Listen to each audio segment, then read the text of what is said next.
Chronic anxiety. It seems like so many people have this. I have extensive experience in my past with this, and I want to offer you my perspective on this, which I think is unique in some regards,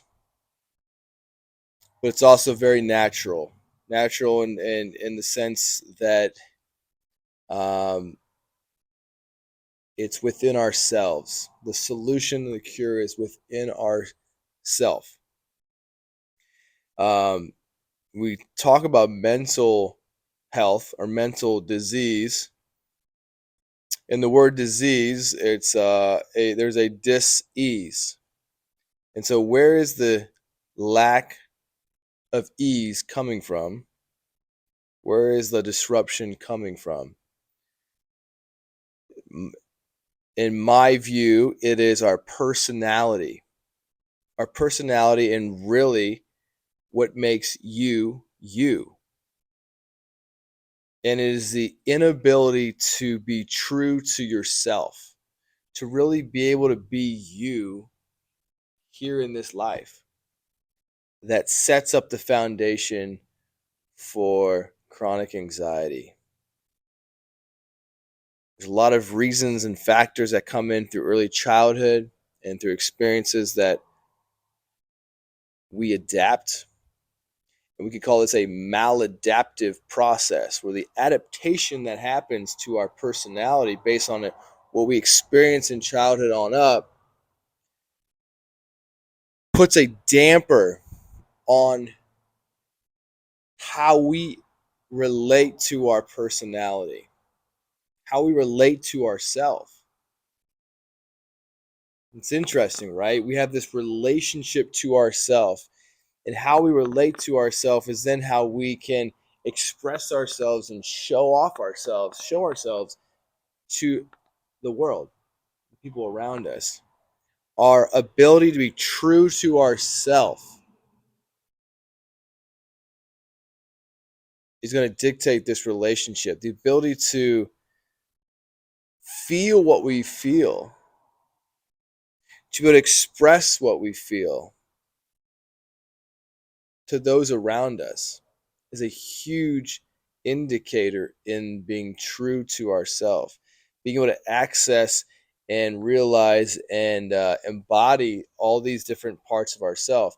You know, in childhood, and this is where these parts get cut off, and I don't have to go into too much detail on this, but this is where society, culture, religion, conditioning, programming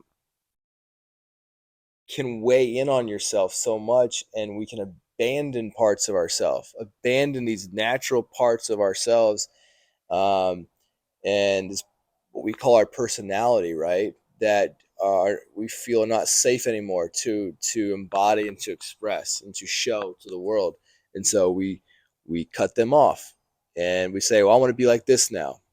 And I'll tell you one common way we do this that shows up in anxiety is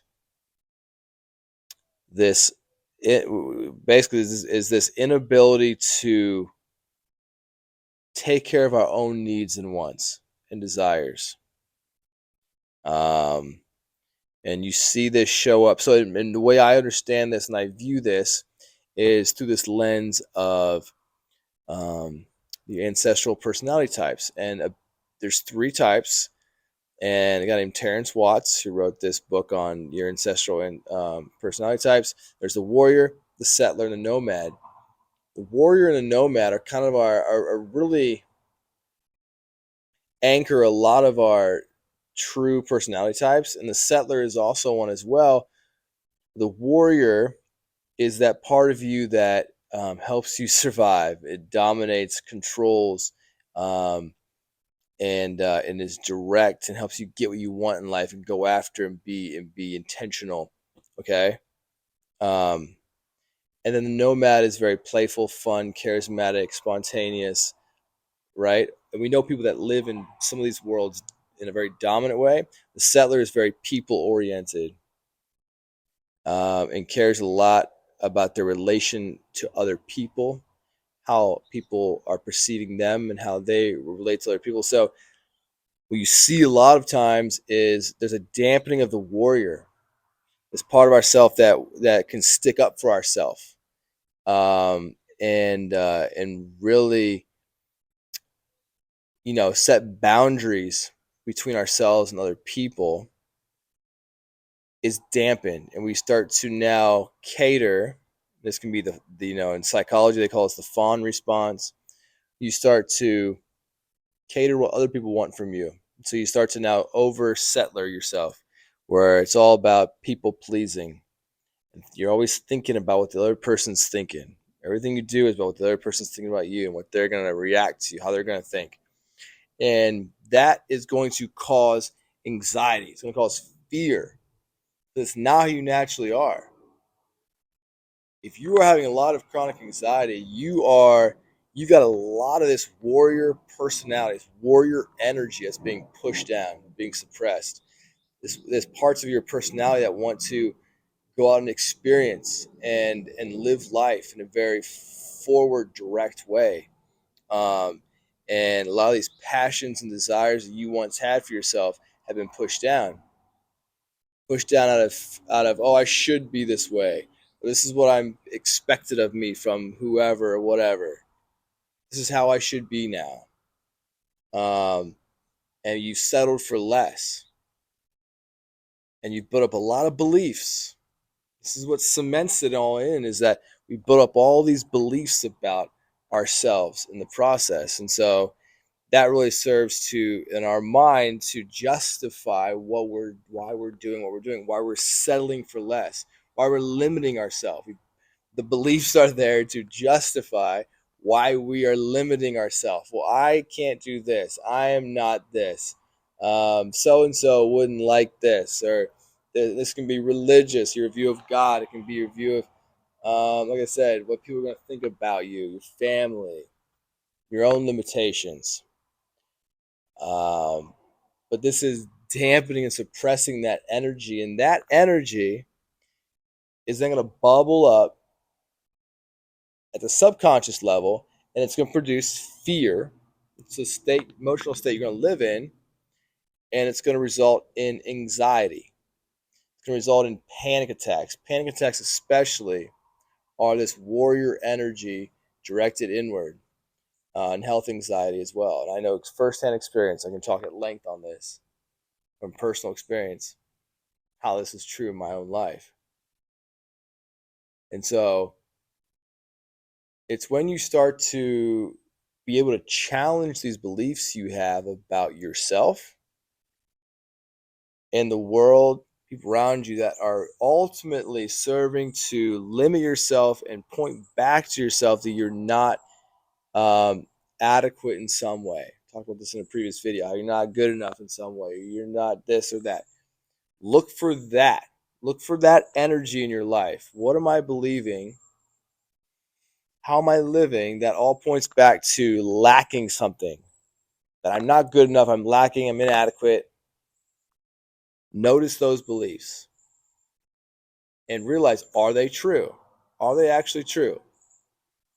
Um, they only exist in your mind. They exist as thoughts. And so thoughts are just thoughts. They're just they're just neurons firing.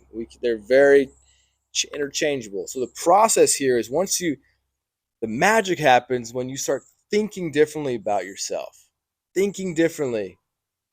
When you think differently about yourself, you open up a whole new set of possibilities now on how to engage and how to relate to yourself. Talk about this relationship we have to ourselves, and you start to question now these beliefs that you always had. And like, well, maybe this belief is not helpful anymore to me. Maybe I can let go of that and start to, you know, expand myself a little bit. Um, Chronic anxiety.